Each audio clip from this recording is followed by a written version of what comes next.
Shalom semua, senang berjumpa kembali dengan saudara-saudara jemaat Geraha 2 yang setia, dan saya percaya saudara-saudara terus bertumbuh di dalam anugerah Yesus Tuhan kita. Pagi ini saya akan menyampaikan sharing firman Tuhan tentang dipelihara di semua musim kehidupan. Saudara, setiap kita punya musim kehidupan masing-masing. Setiap saudara saya, kita punya musim kehidupan masing-masing. Ada musim kehidupan yang baik, ada musim kehidupan yang sulit.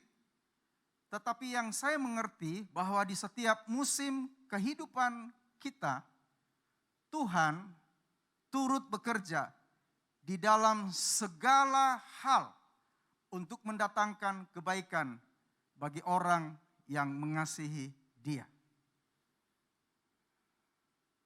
Mari sama-sama kita lihat di dalam kitab Filipi pasal 4 ayat 19. Elohimku akan menyediakan semua kebutuhanmu menurut kekayaan dan kemuliaannya di dalam Kristus Yesus. Kitab Filipi pasal 4 ayat 19 ini adalah nasihat Rasul Paulus kepada jemaat yang ada di kota Filipi, supaya mereka tidak takut, supaya mereka tidak khawatir menghadapi kehidupan mereka. Karena pada saat mereka percaya kepada Yesus, mereka hidup di dalam tekanan yang berat, sampai kondisi ekonomi mereka pun menjadi sangat sulit. Dan Rasul Paulus menekankan ini kepada jemaat yang ada di kota Filipi.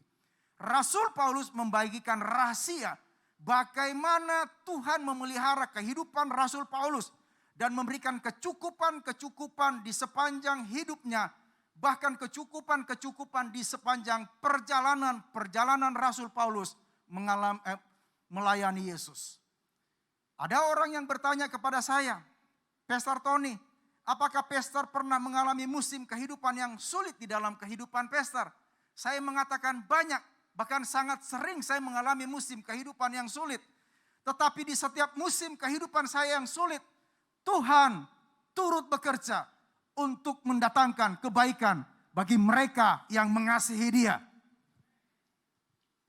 Ya, saudara mau berikan sorak-sorai yang paling meriah bagi Yesus Tuhan kita? Pagi ini kita akan belajar 3 hal bagaimana Tuhan memelihara kita di semua musim kehidupan kita. Yang pertama, firman Tuhan mengajarkan kepada kita, jadikan Yesus sebagai gembala di dalam hidup saudara. Mazmur pasal 23 ayat yang pertama berkata seperti ini. Mazmur Daud, Yahweh adalah gembalaku, aku takkan kekurangan. Saudara, bahasa Ibrani Yahweh adalah gembala adalah Yahweh Rohi.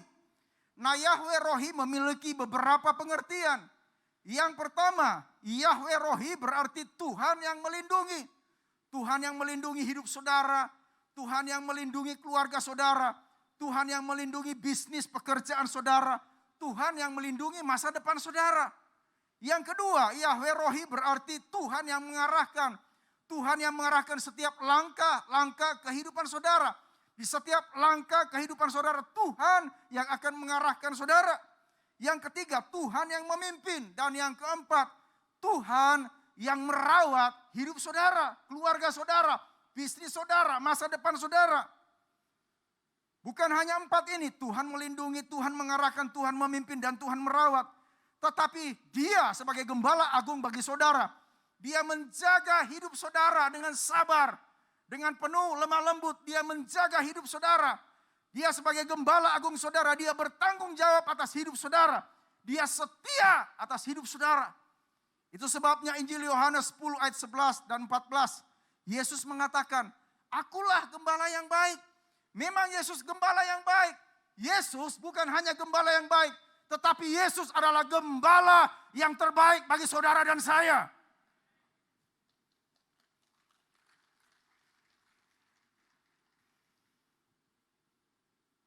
Kalau saudara jadikan Yesus sebagai gembala dalam hidup saudara, firman Tuhan mengatakan hidup saudara pasti terpelihara di semua musim kehidupan saudara. Tadi firman Tuhan mengatakan ada janji di situ. Ketika saudara menjadikan Yesus sebagai gembala dalam hidup saudara, firman Tuhan mengatakan, aku takkan kekurangan. Minimal hidup saudara cukup. Sama-sama katakan, aku takkan kekurangan. 1, 2, 3. Aku takkan kekurangan. Imani itu, bahwa hidup saudara tidak akan pernah kekurangan. Saudara tidak akan pernah kekurangan kebutuhan saudara sehari-hari. Pekerjaan saudara terpelihara, bisnis saudara terpelihara. Keluarga saudara terpelihara, masa depan saudara terpelihara. Bahkan ketika saudara membutuhkan hal-hal yang lain dalam hidup saudara, Yesus sebagai gembala dalam hidup saudara menyediakan bagi saudara. Ketika saudara membutuhkan damai sejahtera, Dia hadir sebagai damai sejahtera dalam hidup saudara. Ketika saudara membutuhkan kasih dalam hidup saudara, Dia hadir sebagai kasih dalam hidup saudara. Ketika saudara membutuhkan kebahagiaan dalam hidup saudara, Dia hadir sebagai Tuhan yang memberikan kebahagiaan.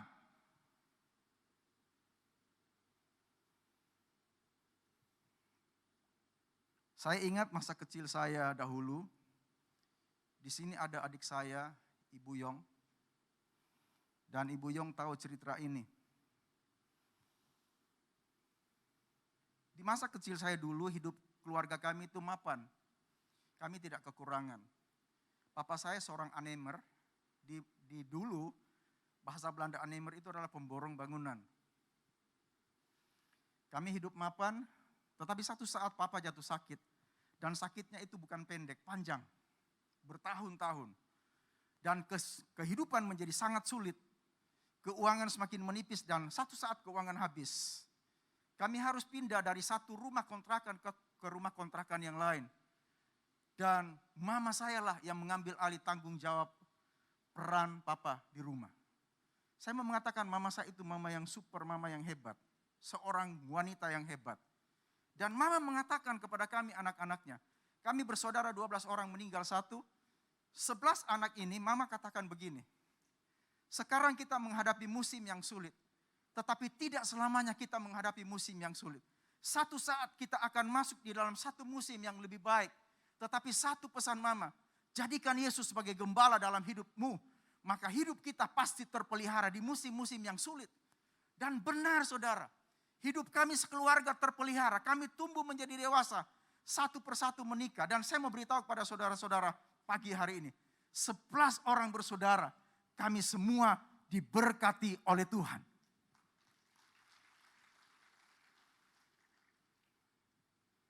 Yang pertama, saudara menghadapi musim kehidupan saudara.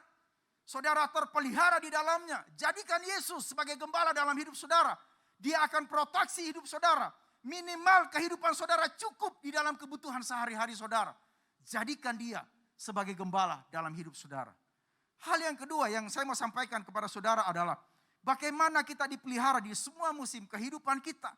Yang kedua, beribadah dengan sungguh-sungguh. Dengan sepenuh hati, dengan penuh kerinduan.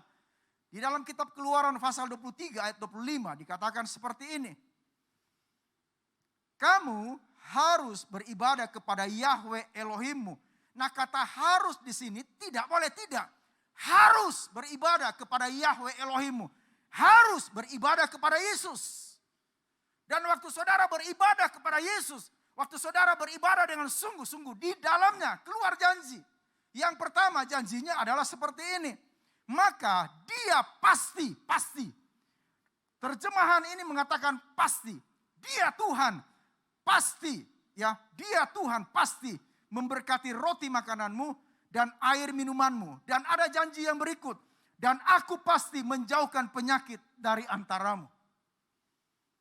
Mengapa firman Tuhan mengatakan bahwa kita harus beribadah kepada Tuhan dengan sungguh-sungguh? Jawabannya sederhana. Dituliskan di dalam kitab 1 Timotius 6 ayat yang ke-6. Tetapi ibadah yang disertai rasa puas merupakan keuntungan yang besar. Ketika saudara datang beribadah dengan rasa puas, saya mau beritahu kepada saudara-saudara, bukan Tuhan yang diuntungkan, tetapi saudara dan saya yang diuntungkan. Ketika saudara datang untuk menyembah Tuhan, ketika saudara datang berkasih-kasihan dengan Tuhan. Ketika saudara datang untuk mendengarkan firman Tuhan. Saya mau beritahu kepada saudara-saudara. Saudara sedang disegarkan kembali oleh Tuhan. Tuhan sedang mencarger kembali kehidupan saudara. Mengapa Tuhan menyegarkan hidup saudara? Mengapa Tuhan mencarger kehidupan saudara? Sebab sesudah saudara pulang dari tempat ini, sesudah saudara pulang dari ibadah ini, saudara akan menghadapi realita kehidupan saudara. Dan waktu saudara menghadapi realita kehidupan saudara, saudara punya kekuatan dari Tuhan. Saudara sudah disegarkan oleh Tuhan. Saudara akan mampu melewati realita kehidupan saudara. Sebab Tuhan sudah menyegarkan saudara. Saudara akan mampu melewatinya di dalam kemenangan bersama dengan Tuhan.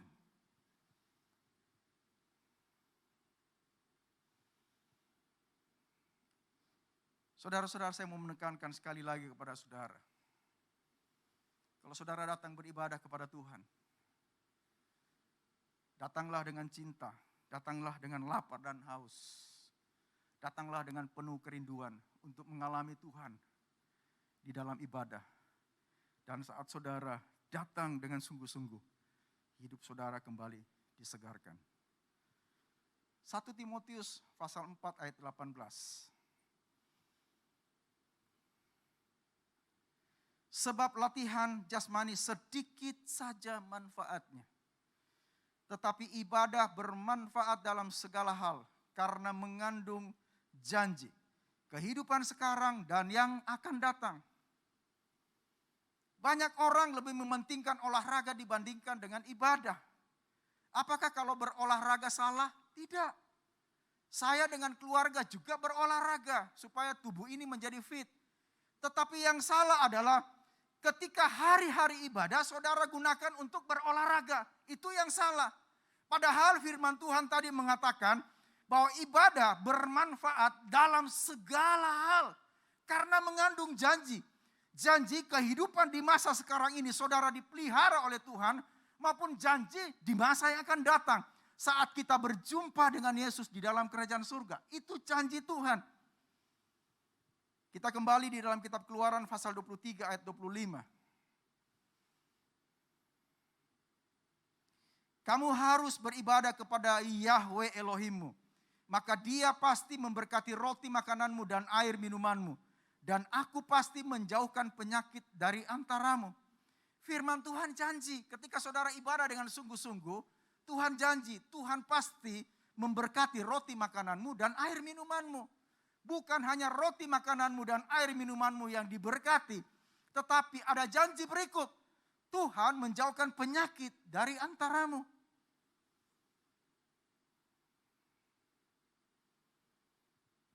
Saya senang sekali mendengarkan cerita-cerita dari ada 3 kelompok. Yang pertama ketika saya dengarkan cerita dari para anak-anak remaja, para anak-anak muda, ceritanya heboh-heboh. Lalu kalau saya dengarkan dari cerita para blessed couple atau ibu-ibu muda, bapak-bapak muda itu ceritanya juga heboh-heboh. Demikian juga kalau saya ketemu dengan para lansia, itu juga ceritanya heboh-heboh. Nah kalau para remaja itu kumpul, yang ditanyakan, apa merek HP-mu, beli di mana? Bagus ya kalungmu, bagus ya gelangmu, kamu beli di mana? Kalau ibu-ibu muda kumpul, lain lagi ceritanya. Apa merek parfummu, apa merek pakaianmu, apa merek sepatu high heelmu, beli di mana? Bagus ya rambutmu, bagus ya make upmu, di salon mana? Itu kalau para ibu-ibu muda. Tapi kalau para lansia kumpul, itu lain lagi ceritanya. Apa merek balsemmu? Nah saya mau beritahu kepada saudara-saudara. Kalau saudara beribadah kepada Tuhan dengan sungguh-sungguh. Maka Tuhan pasti memberkati roti makananmu dan air minumanmu. Bukan hanya roti makananmu dan air minumanmu yang Tuhan berkati. Tetapi Tuhan akan menjauhkan penyakit dari antaramu. Hal yang ketiga yang mau saya sampaikan kepada saudara. Bagaimana Tuhan memelihara kita di semua musim kehidupan kita. Yang ketiga, suka memberi, suka menabur. Ketika saya menyampaikan ini di satu tempat, banyak yang bisik-bisik. Weh, Pastor Tony bicara uang lagi, bicara duit lagi, duit lagi. Saya mau beritahu kepada saudara-saudara. Salah satu rahasia untuk dipelihara Tuhan di semua musim kehidupan kita. Salah satu rahasia untuk diberkati Tuhan adalah suka memberi, suka menabur. Mari kita lihat di dalam Injil Lukas pasal 6 ayat 38. Injil Lukas 6 ayat 38. Berilah maka kamu akan diberi. Firman Tuhan tidak mengatakan terimalah maka kamu akan diberi. Tidak. Nah kata memberi di sini ketika saya belajar dari konteks aslinya adalah memberi dengan tulus. Tidak dengan punya tujuan, tidak dengan punya maksud. Supaya saudara dapatkan balasan, tidak. Tetapi saudara memberi dengan tulus. Berilah maka kamu akan diberi. Suatu takaran yang baik yang dipadatkan dan yang diguncang dan yang melimpah akan diberikan ke pangkuanmu. Takaran yang baik seperti apa? Takaran baik Tuhan untuk siapa takaran baik itu? Untuk saudara dan saya akan diberikan kepada saudara. Ya, firman Tuhan tadi mengatakan yang dipadatkan dan yang diguncang dan yang melimpah akan diberikan ke pangkuan saudara. Saya mau tanya kepada saudara-saudara, mana lebih banyak saudara menerima dengan kedua tangan saudara atau saudara menerima di kedua pangkuan saudara? Di pangkuan. Berilah, maka kamu akan diberi. Suatu takaran yang baik, yang dipadatkan, yang diguncang, sampai melimpah keluar itu akan diberikan di pangkuan saudara. Sampai saudara berkata kepada Tuhan, Tuhan cukup. Tuhan bilang belum. Saudara mengatakan kepada Tuhan, Tuhan sudah cukup. Tuhan bilang belum. Kenapa Tuhan bilang belum? Karena pada saat engkau diberi, maka engkau akan memberi dengan tulus. Kepada siapa saudara-saudara memberi? Kepada orang-orang tidak mampu, kepada janda-janda miskin, kepada orang-orang yang membutuhkan, kepada pekerjaan Tuhan, kepada hal-hal yang dibutuhkan oleh gereja kita. Di sana saudara memberi. Saya mau beritahu kepada saudara-saudara, pilihlah kepada mereka ketika saudara menabur, ketika saudara memberi, yang tidak mampu untuk membalas kebaikan saudara. Dan waktu saudara lakukan itu dengan tulus, saudara memberi kepada orang yang tidak mampu membalas kebaikan saudara, surga akan turun tangan untuk memberkati hidup saudara. Saudara memberikan sorak-sorai yang paling meriah bagi Yesus. Beri dengan tulus, engkau akan diberi. Saya mau beritahu, waktu saudara memberi, Tuhan tidak tahan. Firman Tuhan mengatakan, engkau sedang memiutangi Tuhan. Waktu engkau memberi dengan tulus, surga tidak tahan. Surga tidak tahan untuk kembali memberkati hidup saudara. Sebab waktu engkau diberkati, engkau kembali menabur, engkau kembali memberi. Di poin ketiga ini salah satu rahasia untuk dipelihara Tuhan di semua musim kehidupan kita adalah suka memberi, suka menabur. 3 hal sudah kita dengarkan pagi hari ini. Bagaimana kita dipelihara di semua musim kehidupan kita? 1, jadikan Yesus sebagai gembala dalam hidupmu. Maka hidupmu tidak akan kekurangan. Minimal engkau cukup. Yang kedua, beribadahlah kepada Tuhan dengan sungguh-sungguh. Maka ada janji Tuhan. Tuhan pasti memberkati roti makananmu, air minumanmu, dan menjauhkan penyakit dari antaramu. Dan yang ketiga, suka memberi, suka menabur. Waktu engkau memberi dengan tulus, saudara tidak punya maksud, tidak punya tujuan untuk dapatkan imbalan, untuk dapatkan balasan. Biarkan surga yang menjadi bagian surga untuk memberkati hidup saudara. Tuhan berkati kita semua. Berikan sorak-sorai yang paling meriah bagi Yesus Tuhan kita. Haleluya.